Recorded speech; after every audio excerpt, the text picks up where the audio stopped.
Cualidades de un evangelista. Serie Jesucristo y la evangelización.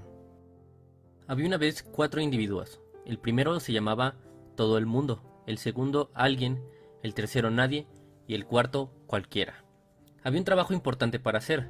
Todo el mundo tenía que hacerlo, pero no se preocupaba porque estaba seguro de que alguien lo haría. En realidad, cualquiera podía haberlo hecho, pero finalmente nadie lo hizo. Al final de cuentas, todo el mundo le echó la culpa a alguien, cuando nadie hizo lo que cualquiera podría haber hecho. Lo mismo sucede con la evangelización entre los creyentes, porque a pesar de que Jesús aseguró y demostró que cualquiera puede evangelizar, todo el mundo cristiano piensa que alguien lo debe hacer. Y como nadie se involucra ni se atreve, principalmente porque creen que no tienen las cualidades necesarias, nadie evangeliza y la iglesia se estanca. Vemos a continuación las cualidades ideales, mas no indispensables, de un evangelista en Felipe, tal como están revelados en Hechos capítulo 8, del versículo 26 al 39.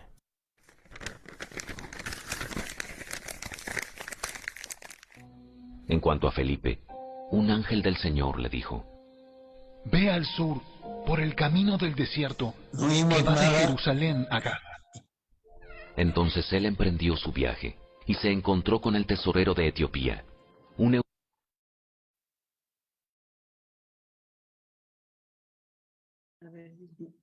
¿No se oye nada? Bueno, Yo sí los escucho, hermano. No vimos nada. pero sí se oye el audio del texto y del No. video, ¿no? Ya no. ¿No? Ok, No. permítame tantito, ya sé qué es.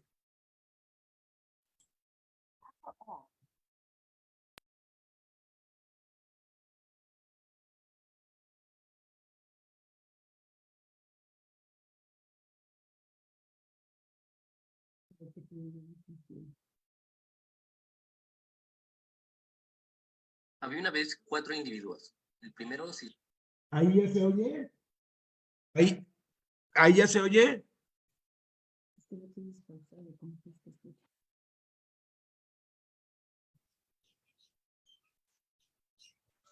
No, no se oye. Llamaba Todo el Mundo. No se escucha. Alguien, el tercero Nadie y Ya el está cuarto ahí. Cualquiera. Importante para hacer. Todo el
Está fallando el audio.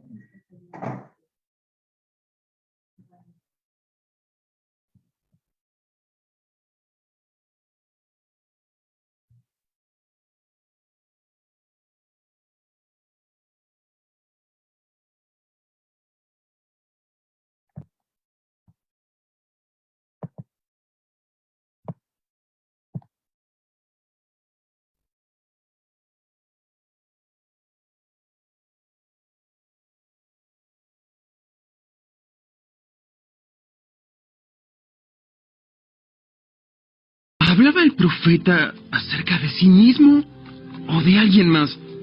Entonces, comenzando con esa misma porción de la Escritura, Felipe le habló de la buena noticia acerca de Jesús. Mientras iban juntos, llegaron a un lugar donde había agua, y el eunuco dijo: ¡Mira! Allí hay agua. ¿Qué impide que yo sea bautizado? Ordenó que detuvieran el carruaje. Descendieron al agua, y Felipe lo bautizó. Cuando salieron del agua, el Espíritu del Señor arrebató a Felipe. El eunuco nunca más volvió a verlo, pero siguió su camino con mucha alegría. Entretanto, Felipe se encontró más al norte, en la ciudad de Azoto. Predicó la buena noticia allí y en cada pueblo a lo largo del camino, hasta que llegó a Cesarea. ¿Qué requisitos son necesarios para testificar?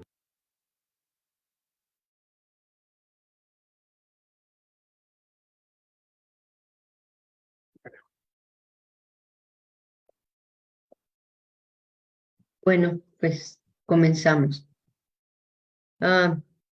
Mil disculpas, todo comenzó. El culpable es YouTube. Ay.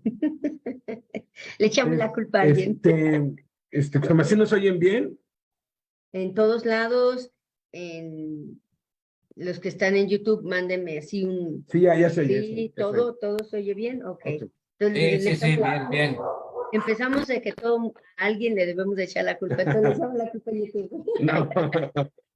No. Porque Ok. todo comenzó ahí, todo comenzó, entonces... pues, Ok, entonces, la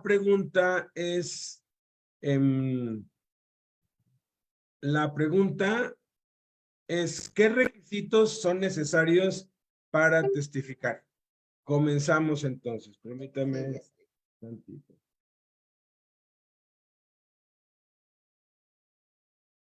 Vamos a comenzar y pues bueno, gajes del oficio. Comenzamos. La pregunta que nos acaba de leer, que acabamos de leer, es ¿qué requisitos son necesarios para testificar? Requisitos. Miren, en realidad lo único que se necesita para testificar es el nuevo nacimiento, es decir, el ser bautizado con el Espíritu Santo. Jesús dijo: recibirán poder cuando haya venido sobre ustedes el Espíritu Santo y me serán testigos.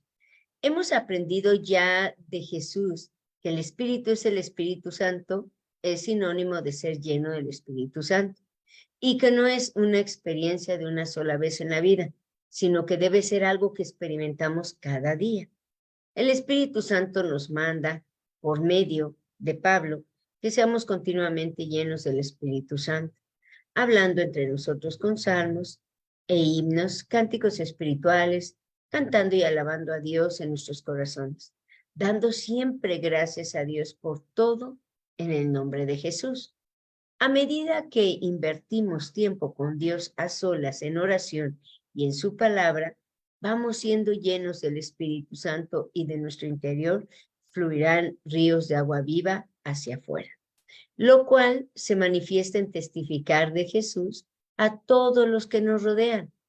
Sin embargo, el testificar de Jesús, aunque es resultado natural de ser lleno del Espíritu Santo, también es algo que debemos aprender, tal como la oración, que es también resultado natural de nacer de nuevo, pero que tenemos que aprender también.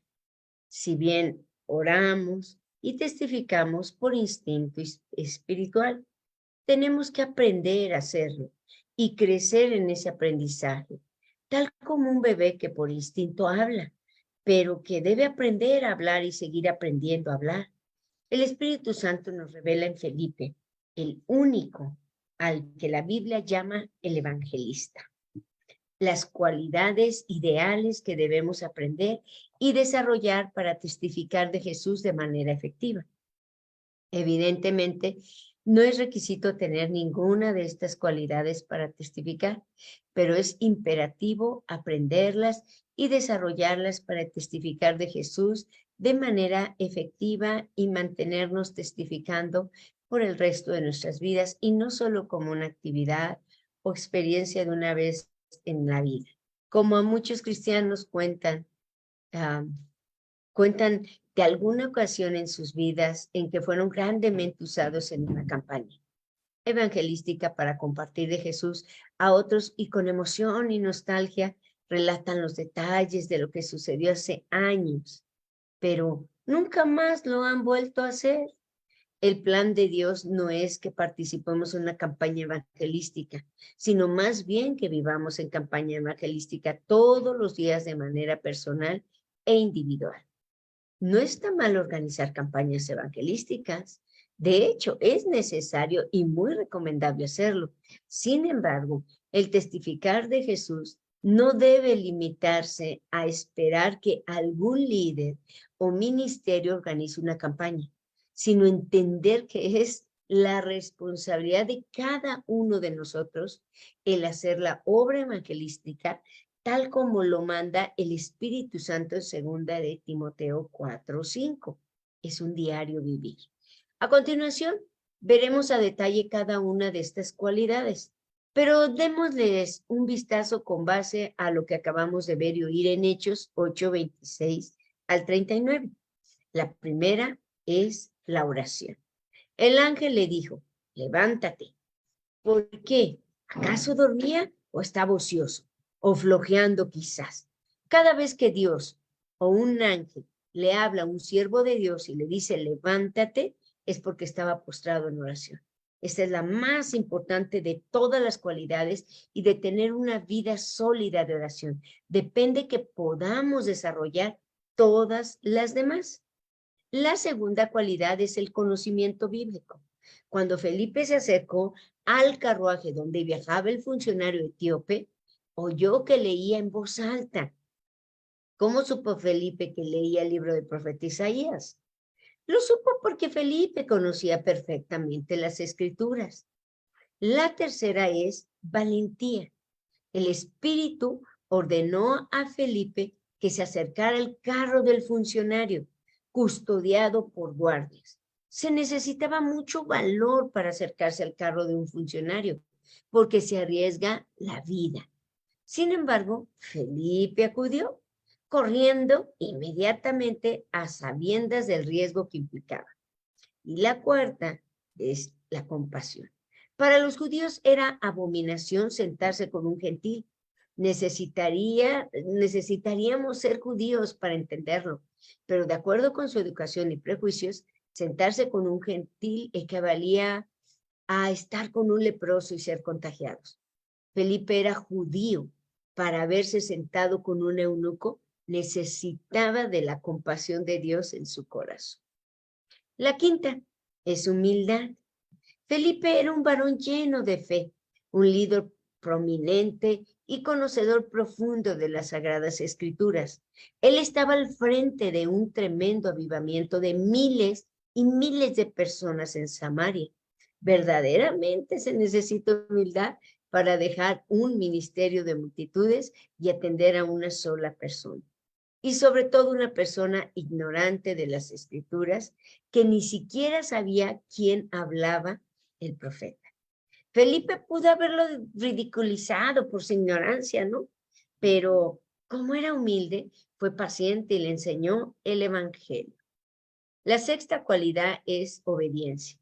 Felipe estaba al frente de un gran avivamiento y de pronto se le aparece el ángel y le da una orden absurda. Dejar a las multitudes e ir al desierto. ¿No es absurdo? Además, no le dijo ni para qué, ni le explicó el por qué. Por eso Abraham es el padre de la fe, porque fue obediente, pues salió por orden de Dios sin saber a dónde iba. De igual manera, Felipe obedeció y fue al desierto sin saber a dónde iba o para qué. Él simplemente obedeció. Y la séptima es sensibilidad. Fue el Espíritu Santo quien habló a Felipe y le ordenó que se le acercara al carro del etíope. ¿Cómo le hablaría el Espíritu Santo? ¿Cómo habla el Espíritu Santo? ¿Sigue hablando el Espíritu Santo hasta el día de hoy? El Espíritu Santo habla todavía. 7 veces en Apocalipsis dice, el que tiene oído, Oiga lo que el Espíritu dice a las iglesias. Al decir, el que tiene oído, se refiere a que no todos oyen la voz del Espíritu, sino solo los que tienen oídos para oír. Y la octava es tacto. El tacto de Felipe es que tomó el punto de referencia en el cual estaba ocupado el etíope para hablarle de Cristo. Además, Felipe no le hizo preguntas morbosas y curiosas, ni lo criticó a él o a los dioses falsos de su época. Otra evidencia del tacto que tuvo Felipe es que se limitó a contarle acerca del Evangelio del Señor Jesús. Felipe pudo haberle contado acerca de su ministerio, pero él sabía muy bien que eso no lo iba a salvar, solo el Evangelio. La novena es entusiasmo. El entusiasmo es optimismo, apasionamiento es la actitud de ver lo bueno de cada situación y persona. Felipe fue muy entusiasta para bautizar al etíope inmediatamente después que había creído. Y por última, la décima, es confiabilidad. La confiabilidad es la cualidad de confiar algo o a alguien y tener la seguridad que no será defraudado. Felipe confió totalmente en Dios para dejar a ese nuevo creyente en las manos de Dios y se fue gozoso cuando fue arrebatado. Continuemos. Veamos lo que dice el Nuevo Testamento acerca de cuáles son las cualidades ideales de un evangelista. En esta lección veremos las 10 cualidades ideales de un evangelista, tomando a Felipe como ejemplo. Estas son las cualidades ideales, no indispensables o necesarias para empezar a evangelizar. De hecho, ninguna de esas cualidades serán desarrolladas ni incrementadas a menos que evangelicemos. Una vez que empecemos a evangelizar, debemos empezar a desarrollar estas cualidades. Consideremos, pues, cada cualidad y cómo desarrollarlas en nuestras vidas. Número 1. Conocimiento bíblico. Hechos, capítulo 8, versículo 30 y versículo 32 y 33.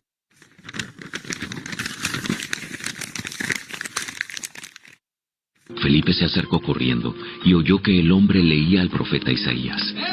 Felipe le preguntó: ¿Entiendes lo que estás leyendo? El pasaje de la escritura que leía era el siguiente: Como oveja fue llevado al matadero, y como cordero en silencio ante sus trasquiladores, no abrió su boca. Fue humillado, y no le hicieron justicia. ¿Quién puede hablar de sus descendientes? Pues su vida fue quitada de la tierra. ¿Conocemos la Biblia al grado de reconocer un libro con solo oírla? Propongámonos leer la Biblia por lo menos una vez al año. Solo necesitamos invertir 15 minutos diarios para lograrlo.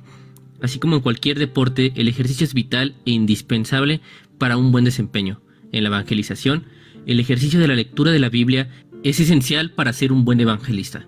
Esta verdad nos las confirma el Espíritu Santo en 1 Timoteo capítulo 4, versículos 6 al 16. Timoteo, si les explicas estas cosas a los hermanos, serás un digno siervo de Cristo Jesús, bien alimentado con el mensaje de fe y la buena enseñanza que has seguido.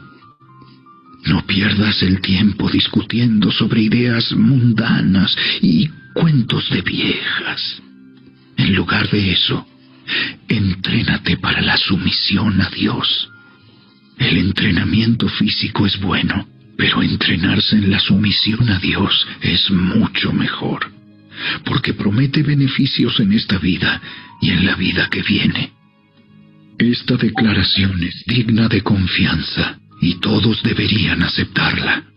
Es por eso que trabajamos con esmero y seguimos luchando, porque nuestra esperanza está puesta en el Dios viviente, quien es el Salvador de toda la humanidad y en especial de todos los creyentes. Enseña esas cosas e insiste en que todos las aprendan.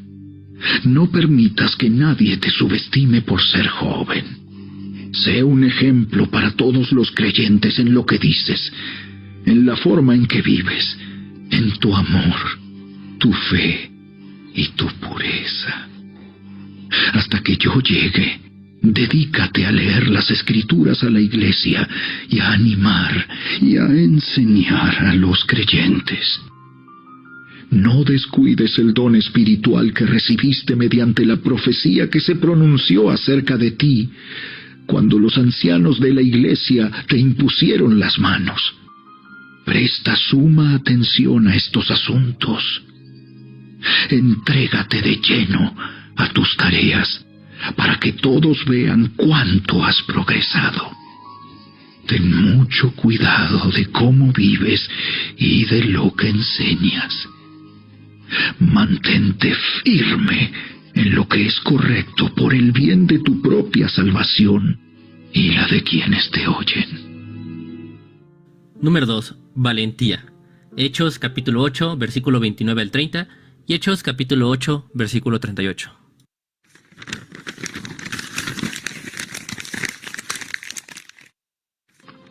El Espíritu Santo le dijo a Felipe: acércate y camina junto al carruaje. Felipe se acercó corriendo y oyó que el hombre leía al profeta Isaías. Felipe le preguntó: ¿entiendes lo que estás leyendo?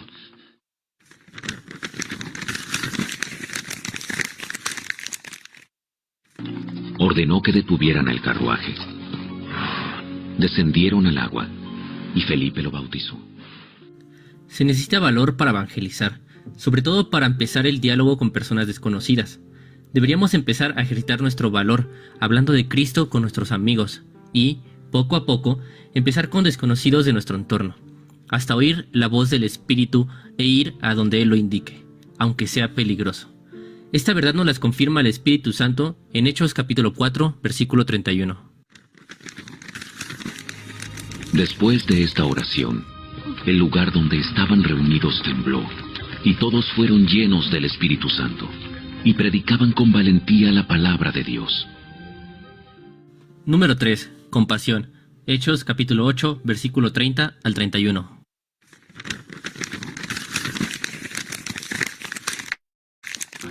Felipe se acercó corriendo y oyó que el hombre leía al profeta Isaías. Felipe le preguntó: ¿entiendes lo que estás leyendo? El hombre contestó: ¿y cómo puedo entenderlo a menos que alguien me explique? Y le rogó a Felipe que subiera al carruaje y se sentara junto a él. Debemos tener compasión para hablar a las personas que no son de nuestro agrado o trasfondo. En realidad, la gente más rechazada es la más necesitada del Evangelio y son los predilectos del corazón de Dios. Empecemos por orar por aquellas personas o grupos de personas que nos producen repulsión natural. Después, busquemos oportunidades para hacer amistad con ellos y así poder hablarles del amor de Dios en Cristo. Esta verdad nos las confirma el Espíritu Santo en 1 de Pedro capítulo 3 versículo 8 y Mateo capítulo 9 versículo 35 al 36.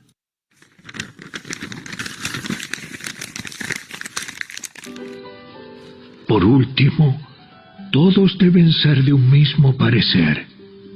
Tengan compasión unos de otros. Ámense como hermanos y hermanas. Sean de buen corazón y mantengan una actitud humilde. Jesús recorría todos los pueblos y aldeas enseñando en las sinagogas, anunciando las buenas nuevas del reino y sanando toda enfermedad y toda dolencia. Al ver a las multitudes, tuvo compasión de ellas, porque estaban agobiadas y desamparadas, como ovejas sin pastor. Número 4. Humildad. Hechos capítulo 8, versículo 31.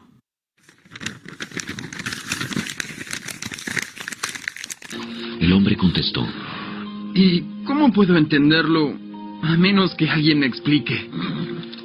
Y le rogó a Felipe que subiera al carruaje y se sentara junto a él. Empecemos a asociarnos con personas de las que pensamos que no podríamos aprender nada, y descubramos que son de las que más podemos aprender. Esta verdad nos las confirma el Espíritu Santo en Mateo capítulo 11, versículo 29. Carguen con mi yugo y aprendan de mí, pues yo soy apacible y humilde de corazón, y encontrarán descanso para su alma. ¿Por qué la humildad es imprescindible para evangelizar? ¿Por qué la humildad es imprescindible, indispensable para evangelizar? La humildad es uno de los atributos de Jesús más mal entendidos y menos practicados. Jesús dijo, lo acabamos de oír, aprendan de mí que soy manso, apacible y humilde de corazón. La humildad no tiene que ver nada con la pobreza económica o la escasez o una baja autoestima como la mayoría piensa. La humildad es la cualidad que nos libera del orgullo. La palabra humildad era odiada por los antiguos griegos porque decían que no era propia del ser humano. Sin embargo, es lo que Jesús quiere que aprendamos de él y debe ser nuestra meta para que se cumpla en nosotros el plan de Dios de ser hechos conformes a la imagen de Jesús. La humildad nos hace aceptar nuestras limitaciones y aceptarnos tal y como somos, reconociendo que somos pecadores y estamos perdidos y que necesitamos el poder de Dios para salir adelante y que separados de Jesús nada podemos hacer.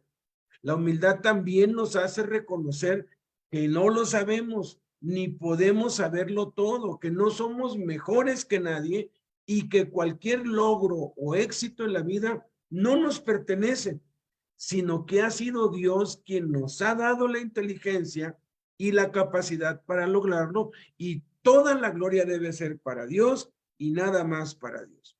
Jesús mismo dijo que él no podía hacer nada sino solo lo que el Padre le mandara. Aseguró que su doctrina no era de él, sino que era del Padre. Jesús atribuyó todos los milagros, palabras y hechos poderosos que realizó al Espíritu Santo. Sin humildad, nunca vamos a poder ser evangelistas efectivos. Por eso es que la humildad es imprescindible, totalmente indispensable para evangelizar. La humildad también es algo que debe ser aprendido. Pues dijo, acabamos de oír y de ver que Jesús dijo, aprendan de mí, que soy humilde de corazón. Ahora, ¿cómo se manifiesta la humildad? ¿Cómo se ve? ¿Cómo puedo saber si estoy aprendiendo humildad o no? Pues nuestro ejemplo máximo es Jesús. Primero que nada, es el tiempo diario a solas con Dios, todos los días, sin excepción. Antes de realizar cualquier actividad, Jesús se apartaba a un lugar desierto y allí oraba. Ahí tenía un tiempo a solas con Dios. El tiempo que invertimos con Dios a solas es directamente proporcional a la humildad que estamos aprendiendo. Poco tiempo con Dios, poca humildad. Mucho tiempo con Dios, mucha humildad. Entonces, es como podemos evaluarnos, como pues podemos detectar si nosotros estamos realmente aprendiendo de Cristo, que es manso y humilde de corazón, porque a medida que entendemos que debemos depender de Dios para todo y que no podemos hacer nada separados de Jesús, entonces recurrimos a Él antes de hacer cualquier actividad a fin de recibir de Él las fuerzas, la sabiduría, la inteligencia y sobre todo que sus propósitos se cumplan en nosotros. Como dijo Pablo, ya no vivo yo, a ese grado tenemos que llegar. Y eso es humildad.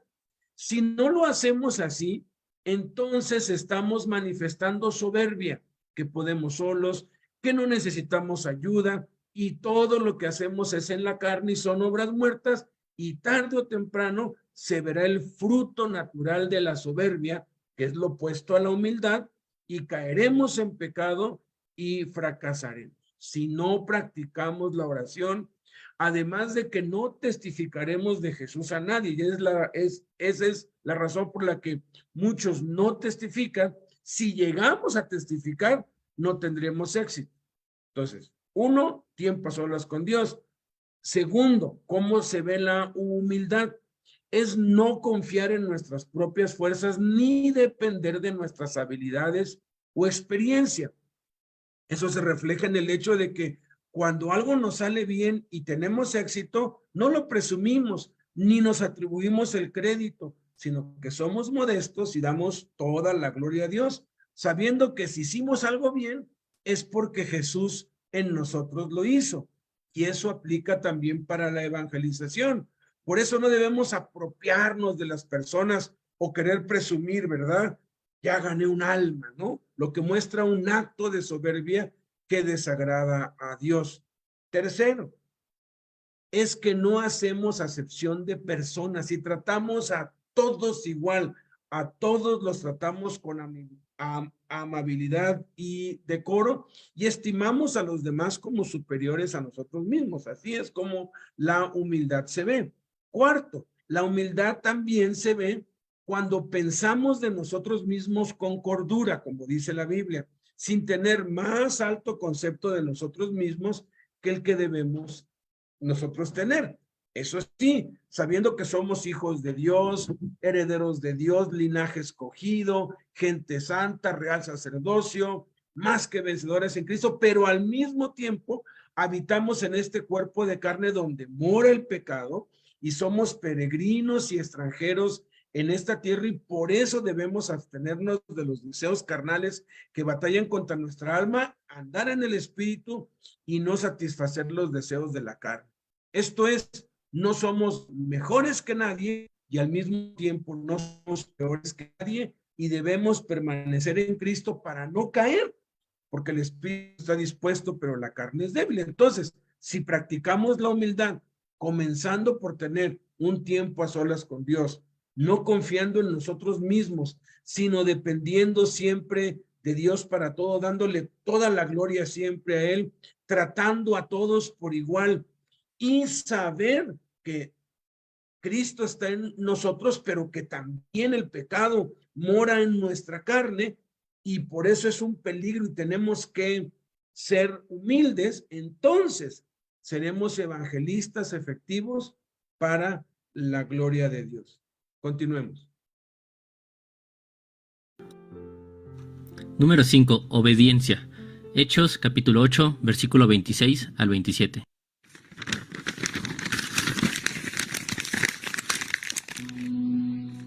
En cuanto a Felipe, un ángel del Señor le dijo: Ve al sur, por el camino del desierto, que va de Jerusalén a Gaza. Entonces él emprendió su viaje y se encontró con el tesorero de Etiopía, un eunuco de mucha autoridad bajo el mando de Candace, la reina de Etiopía. El eunuco había ido a Jerusalén a adorar. Jesús dijo que el que es fiel en lo poco, también lo será en lo mucho, y por eso le será dado más. Empecemos por ser obedientes en lo poco, leer la Biblia, orar, ayunar, congregarnos, diezmar y servir. A medida que seamos obedientes con las cosas pequeñas, Dios irá encomendándonos misiones más desafiantes. Esta verdad nos las confirma el Espíritu Santo en Hechos capítulo 4, versículo 19 y capítulo 5, versículo 29. Pero Pedro y Juan respondieron: ¿Acaso piensan que Dios quiere que los obedezcamos a ustedes en lugar de a Él? Pedro y los apóstoles respondieron: Nosotros antes que a cualquier autoridad humana. Número 6. Sensibilidad al Espíritu. Hechos capítulo 8, 29.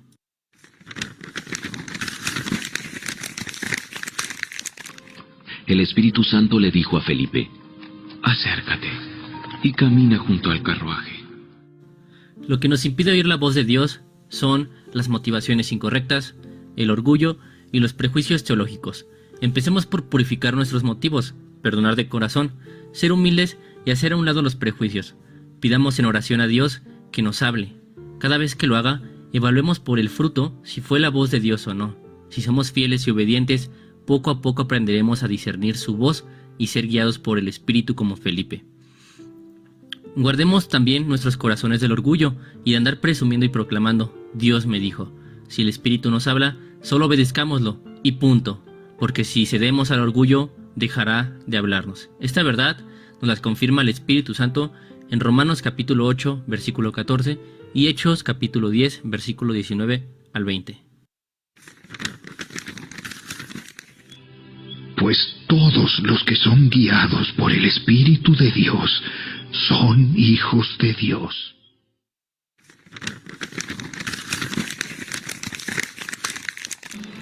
Entretanto, mientras Pedro trataba de descifrar la visión, el Espíritu Santo le dijo: 3 hombres han venido a buscarte. Levántate, baja y vete con ellos sin titubear. No te preocupes, porque yo los he enviado. ¿Cómo podemos aprender a escuchar la voz de Dios?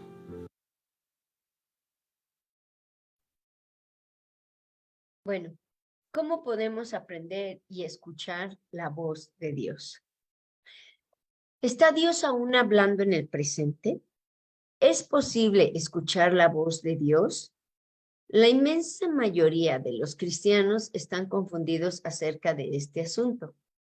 Algunos creen que Dios puede guiarnos y conferir direcciones cuando lo necesitamos. Otros dicen que Dios solamente nos habla por lo que leemos en la Biblia. Pero Dios todavía nos habla hoy por su Espíritu Santo, así como lo hizo en los tiempos bíblicos. Muchos líderes de la iglesia, fariseos de la teología moderna, enseñan que Dios solo nos habla hoy por lo que está escrito en la Biblia. Y más allá de eso, Dios no dice ni una sola palabra. Aunque es cierto que la Biblia es un libro concluido y nadie debe agregar algo más del canon de las Escrituras, la idea de que servimos a un Dios mudo, uno que no puede hablar, es una gran herejía teológica. Muchos están dispuestos a ver lo que Dios ha dicho en los siglos pasados, pero desechan al que habla en el presente, en nuestros días y tiempos, desde los cielos, como dice en Hebreos 12:25. Somos amonestados 7 veces. El que tiene oído, oiga lo que el Espíritu dice. Tiempo presente a las iglesias. Apocalipsis 2:7 y 3:22. En Mateo 4:4, Jesús dijo algo impresionante para nosotros. Escrito está, no solo de pan vivirá el hombre, de la boca de Dios. La terminología habla de una función presente y continua. Esto significa que algo que sucedió en el pasado está sucediendo en el presente y continuará ocurriendo en el futuro. Este versículo podría ser traducido como sigue: el hombre vive de toda palabra que ha sido hablada y continúa siendo hablada por la boca de Dios. Dios, quien habló en épocas pasadas, está hablando en el presente y continuará hablando en el futuro. Dios no es un Dios mudo. Con esto, no queremos decir que la Biblia todavía continúe siendo escrita y que necesitaremos seguir agregándole. Sin embargo, la Biblia nos enseña que Dios desea un pueblo en el cual pueda habitar y andar. 2 Corintios 6:16. Personas santas que sean de letras, epístolas, conocidas y leídas de todos los hombres. 2 Corintios 3:2 al 3. Necesitamos aprender a escuchar la voz de Dios. Solamente podemos vivir, tener la vida y bendición de Dios en nuestras familias e iglesias hoy, por medio de escuchar cada palabra que salga y continúe saliendo de la boca de Dios hacia nuestros corazones. Dios nos habla todo el tiempo. El problema es que no lo escuchamos, o no queremos escucharlo, o no hemos aprendido a escuchar su voz. Pero si de verdad queremos aprender a escuchar la voz de Dios, debemos pedir a Dios en oración que nos hable. Dios nos puede hablar por medio de la palabra escrita cuando lo estamos leyendo, o por medio de una predicación, o una enseñanza, o por las circunstancias, o en sueños, o en visión, o profecía, por medio de algún hermano en Cristo, o internamente en nuestro espíritu por medio de nuestra conciencia, o de pensamientos que surgen en nuestra mente, y también lo puede hacer de manera audible. ¿Cómo saber si es la voz de Dios, si es la voz de Dios la que me habla, o si es la voz del mundo, o del diablo, o de la carne? Antes que nada, es importante conocer la Biblia, para que podamos desechar cualquier pensamiento o voz que sea contraria a la voluntad de Dios revelada en las Escrituras. Damos una voz que nos dice que robemos, hagamos algo que está explícitamente reprobado por Dios, entonces es muy fácil detectar que ese no fue la voluntad, la voz de Dios.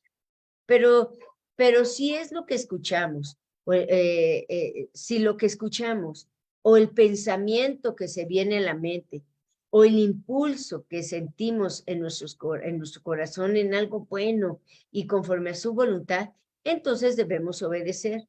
¿Cómo saber si es en realidad, fue Dios y no la carne o una emoción? Generalmente eso se descubre por el fruto, por los resultados de la obediencia. A veces pensamos que es Dios quien nos ha hablado, cuando en verdad ha sido nuestra emoción, y muy pronto nos damos cuenta de que no fue Dios quien nos habló. Pero cuando es Dios, entonces hay una convicción interna y firme en nosotros y lo comprobamos con los resultados. Podemos empezar orando y pidiéndole a Dios que nos muestre a quién quiere Él que le hablemos de Jesús. Dios nos hablará con toda seguridad y pondrá en nuestra mente a la persona o en el transcurso del día nos lo mostrará y sabremos con certeza que fue Dios que nos habló y entonces ser obediente y hacer. A veces Dios nos hablará respecto a cosas que debemos cambiar en nuestras vidas, cosas que debemos hacer o dejar de hacer. Es de verdad emocionante cuando empezamos a escuchar la voz de Dios, pero sobre todo debemos obedecer su voz, obedecer lo que nos diga, porque si no lo hacemos, no nos volverá a hablar hasta que obedezcamos y nos repetirá una y otra vez lo que ya nos había dicho y no hemos obedecido. Ahora vamos a ver a continuación un breve mensaje de Charles Stanley al respecto de cómo nos habla Dios.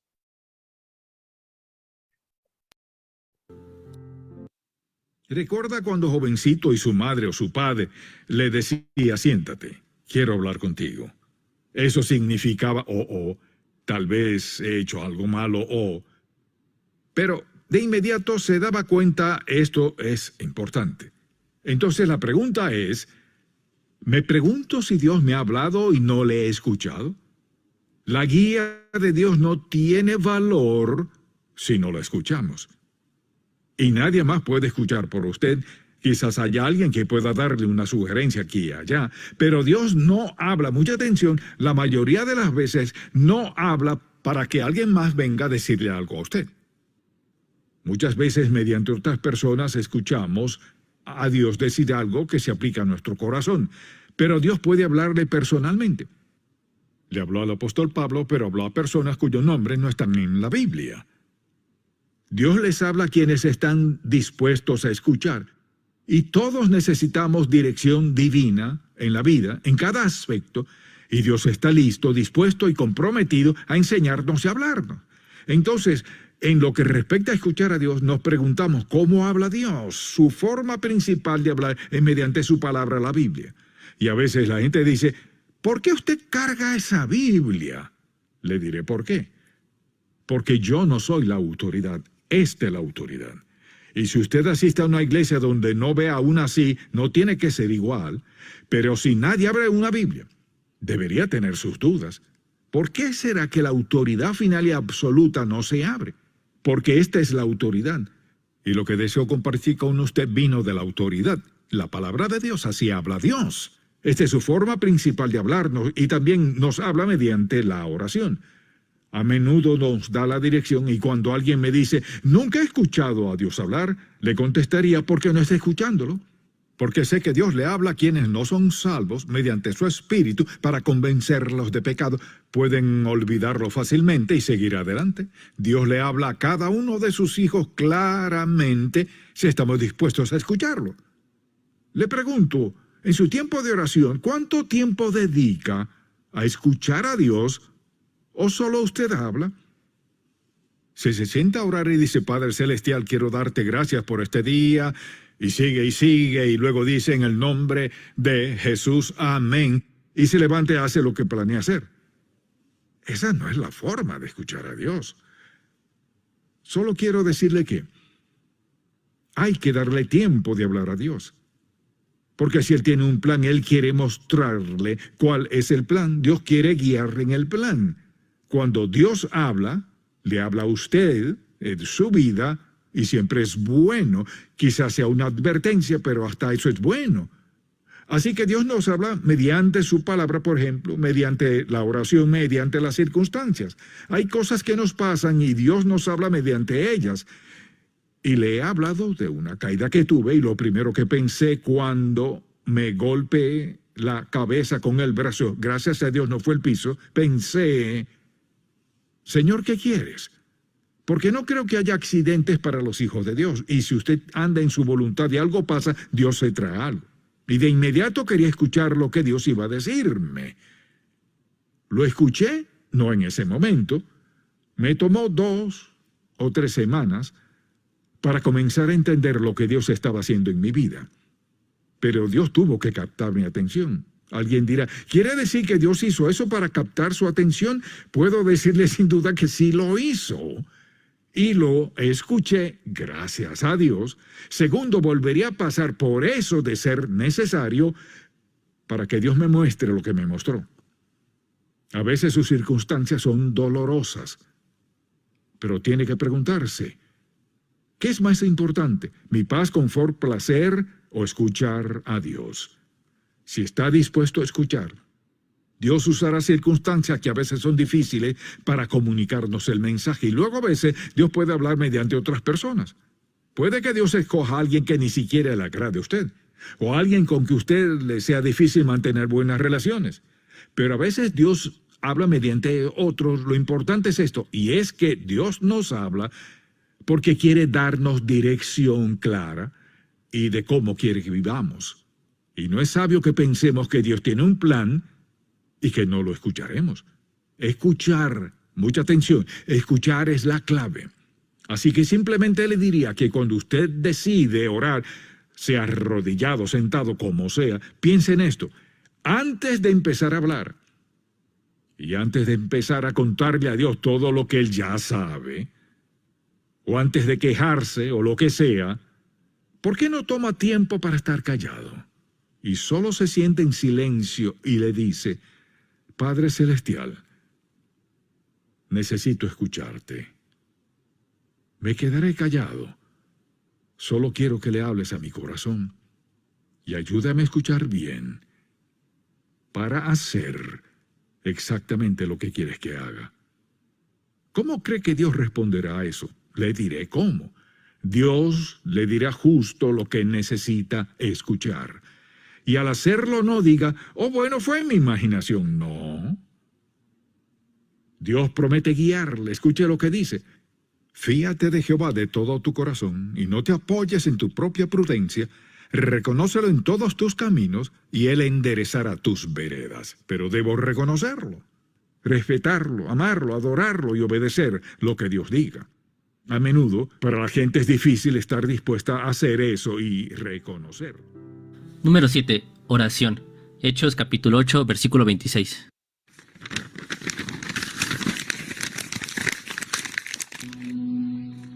En cuanto a Felipe, un ángel del Señor le dijo, Ve al sur, por el camino del desierto, que va de Jerusalén a Gaza.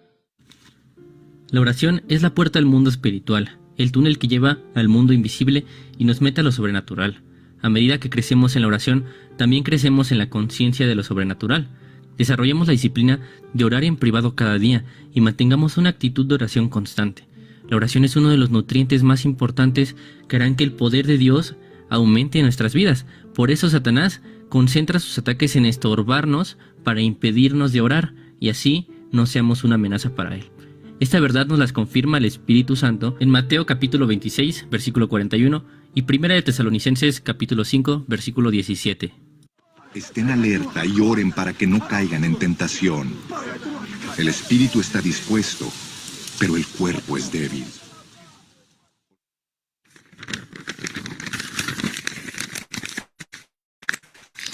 Nunca dejen de orar.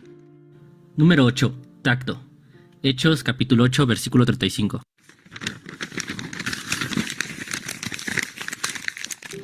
Entonces, comenzando con esa misma porción de la Escritura, Felipe le habló de la buena noticia. Desarrollemos la disciplina de siempre buscar un punto de referencia como punto de partida y empezar a hablar del ministerio del Señor Jesús. de su persona, vida, obra y palabras, o sea, del Evangelio. Concentrémonos en el Evangelio, sin criticar ni hacer preguntas impertinentes, y hablando de Jesús y no de la iglesia o de un pastor.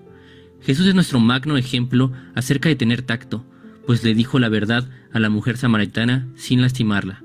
Esta verdad nos las confirma el Espíritu Santo en Juan capítulo 4, versículo 17 al 18 y 1 de Pedro 4, 11. No tengo esposo, respondió la mujer. Bien has dicho que no tienes esposo. Es cierto que has tenido 5, y el que ahora tienes no es tu esposo. En esto has dicho la verdad.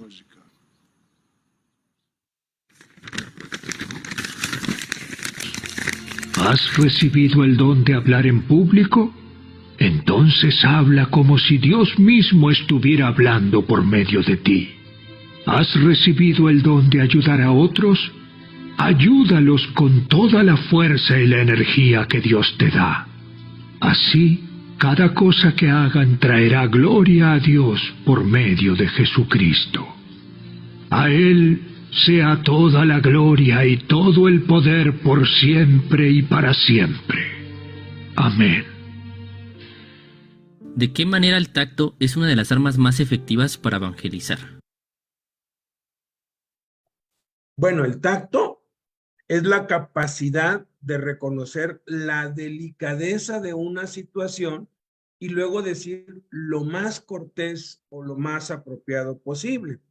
El tacto requiere cierta sensibilidad hacia los demás, combinado con la destreza de expresarse en un momento dado con confianza, pero sin ofender. Dicen los expertos que el tacto es el talento para hacer frente a circunstancias o personas difíciles. Por eso necesitamos el Espíritu Santo, por eso necesitamos de verdad depender de Dios. Esto requiere ingenio y habilidad para descubrir qué hará que una persona se sienta mejor después de hablar con nosotros. A nadie nos gusta que nos corrijan, ni que nos digan que estamos mal, o que nos vemos mal, o que nos echen indirectas. Todos nos ofendemos cuando alguien nos habla de manera tosca o directa, aunque lo que nos diga sea verdad y ya lo sepamos. Como dice el dicho, ¿verdad? La verdad no peca, pero incomoda. Ciertamente es necesario decir las verdades abiertamente y sin pelos en la lengua, pero tenemos que saber con quiénes sí podemos hacerlo y cuándo debemos hacerlo. Juan el Bautista y Jesús les decían la verdad sin pelos en la lengua abiertamente a los religiosos de su época, y eran palabras muy duras: serpientes, generación de víboras, hipócritas, sepulcros blanqueados. También vemos a Jesús hablando cosas muy duras a sus discípulos. Sin embargo, ni Juan, ni Jesús, ni Pablo, ni Pedro hablaron con dureza a la gente del pueblo, a la gente común, a los pobres, a los necesitados, a los pecadores en general. Y eso es por una razón muy específica. Aquel que vive en pecado necesita ayuda, y antes de poder ser reprendido por su pecado, necesita ser traído a la luz. En otras palabras, a los que no conocen a Cristo, debemos decirles la verdad con mucho tacto para poder ganarlos para Cristo, para que puedan ser salvos y llegar al conocimiento de la verdad. Entonces, una vez que han nacido de nuevo, es el momento en que podemos decirles las cosas de manera directa.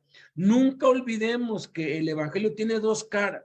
Una cara es la gracia para los pecadores, otra cara es el reino para los discípulos. El evangelio de la gracia es para aquellos que no conocen a Cristo, los llama a creer y ser salvos por gracia por medio de la fe. No les pide nada a cambio, sino que abran sus corazones y reciban a Cristo y el perdón de sus pecados. Esto lo vemos como un patrón en la vida de Jesús. Por ejemplo, cuando perdonó al paralítico que fue traído por 4, o la mujer pecadora en casa de Simón el fariseo, o con la mujer sorprendida en el acto mismo del adulterio. Jesús los perdonó sin pedirles nada a cambio. Es más, ni el paralítico ni las mujeres le pidieron perdón a Jesús, ni siquiera le dijeron que estaban arrepentidos. Tal es la inmensa, incomprensible, multiforme y abundante gracia de Dios. El anhelo de Dios por perdonarnos es mayor a nuestra necesidad de perdón. Y así es como debemos tratar con los que evangelizamos, con tacto, con ternura, con tolerancia, con amor, con amabilidad, ofreciéndoles el perdón y la salvación de manera gratuita e incondicional. Y lo único que tienen que hacer es creer en Jesús y demostrar que creen en Cristo recibiéndolo. Y así es como muchos han ganado a muchos, y es la manera como lo hizo nuestro Señor Jesucristo.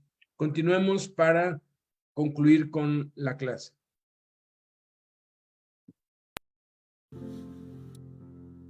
Número 9. Entusiasmo. Hechos capítulo 8, versículo 36 al 37. Mientras iban juntos, llegaron a un lugar donde había agua, y el eunuco dijo: ¡Mira! Allí hay agua. ¿Qué impide que yo sea bautizado? Se necesita el entusiasmo de Dios como para bautizar a la persona que acaba de recibir el Evangelio de Jesús. Muchos prejuicios saldrán a flote, que si se entera mi pastor, qué tal si la persona no fue sincera al orar, estaré preparado para bautizar, que no es necesario que la persona tome el curso de bautismo de agua, qué dilema tan terrible. Para ser evangelistas efectivos debemos tener entusiasmo, ser optimistas y ver lo bueno en todo.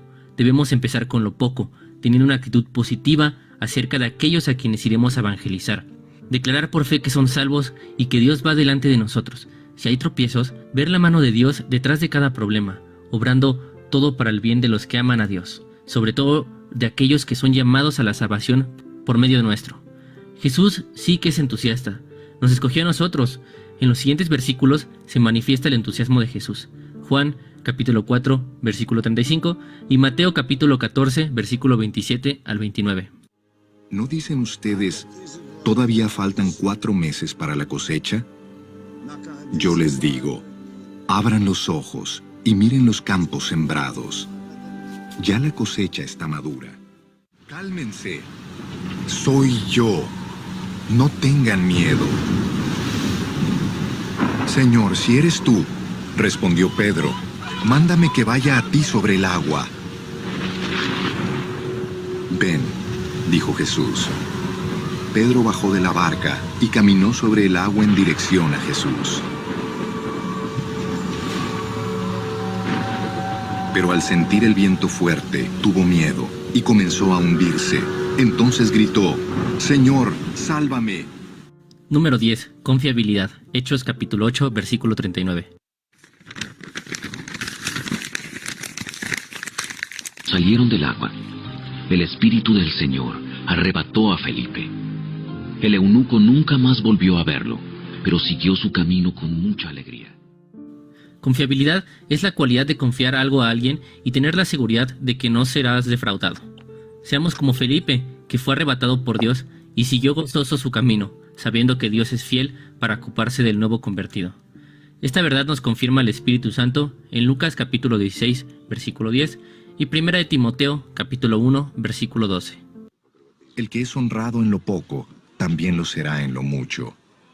Y el que no es íntegro en lo poco, tampoco lo será en lo mucho.